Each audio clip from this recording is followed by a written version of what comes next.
Ever since I was a kid, my favorite movie was The Music Man, starring Shirley Jones. And I think the reason for that was it was just so imaginary that it was something that I could relate to, because it was just a very bizarre world that I grew up in. I always grew up with this sense that I came from struggle and I came from hardship. My mother was gay. She was born very poor in Puerto Rico, so there was a hard edge to the love in the home. Her partner, who was together with her from my earliest memories, was different. She was very much, in my mind, the middle-class, middle American mother. Everything that was sweet and caring. She did not live in the same home with us. We only spent weekends together. But they were together for the whole time, and in a lot of ways, I think their decision to not move in together until I was a teenager, it wasn't overwhelming me. I was in a very different situation from my older siblings. They did have a memory with my dad, and they had a relationship with my dad, and they did not have as close of a relationship with my mother's partner as I did.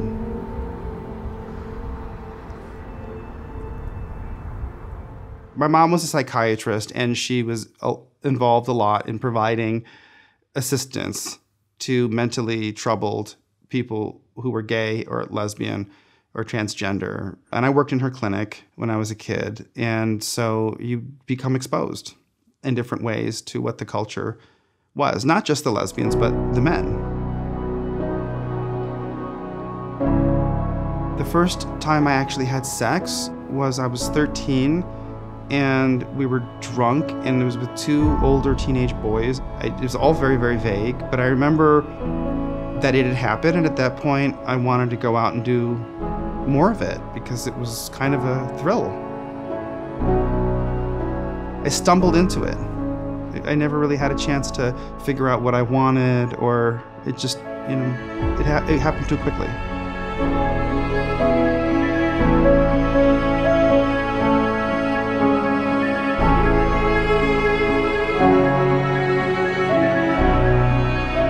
I grew up around things that were sexually unusual, and I didn't have boundaries.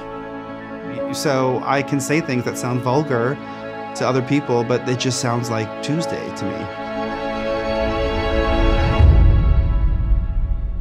My mother died when I was 19. My mother's partner had to move out of the house, and I think she was in a huge state of grief, and her children really needed her at that point, her biological children, and she really couldn't be there for me. So I remember we had one conversation, and she said to me, your father is your father.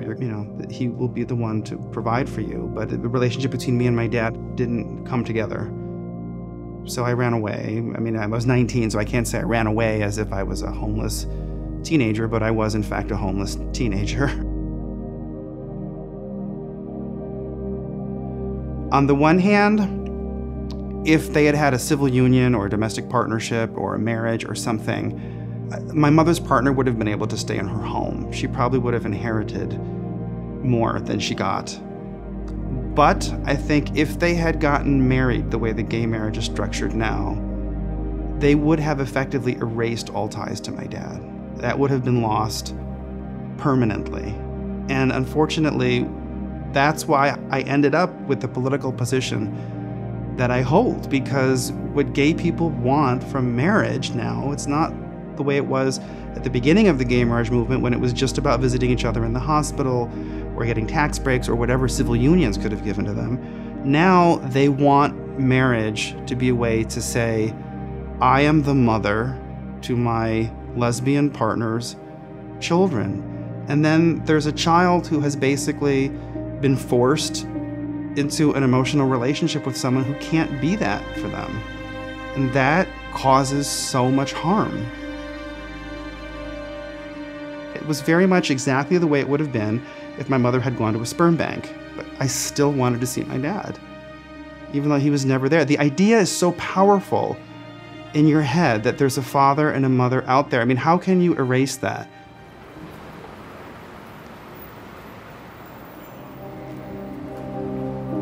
So I moved to New York, and lo and behold, my credit was not very good, so nobody wanted to rent an apartment to me.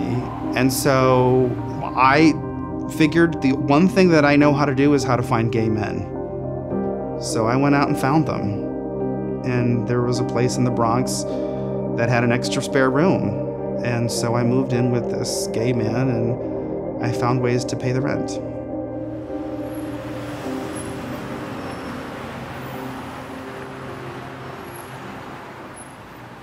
But then I found out that I had cancer at the age of 27. So I had a tumor, and my tumor markers were 95 times the normal level. And so I had to be rushed in to have the tumor removed. And at that moment, I don't know why, but I wanted to see my dad. I really wanted to see my dad. So he flew down to New York. I just remember him telling me, "I'm your father. You're my son."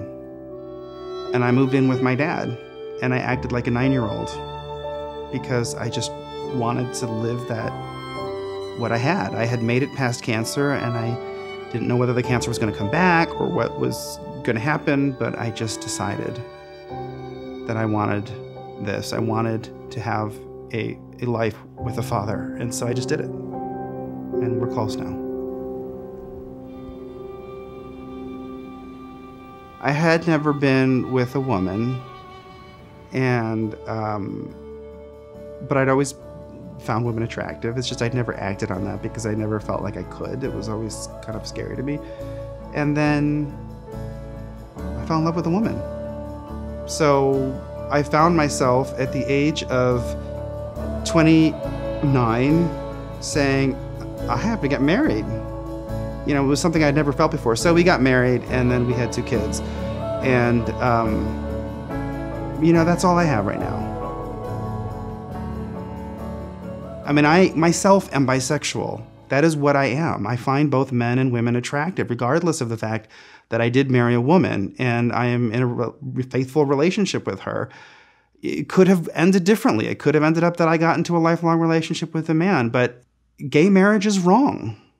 Not in my mind, because of religious reasons, but because you can't give kids the support that they need at the same time that you're forcing them to not have a father and then to have this extra person in their life. It just doesn't work.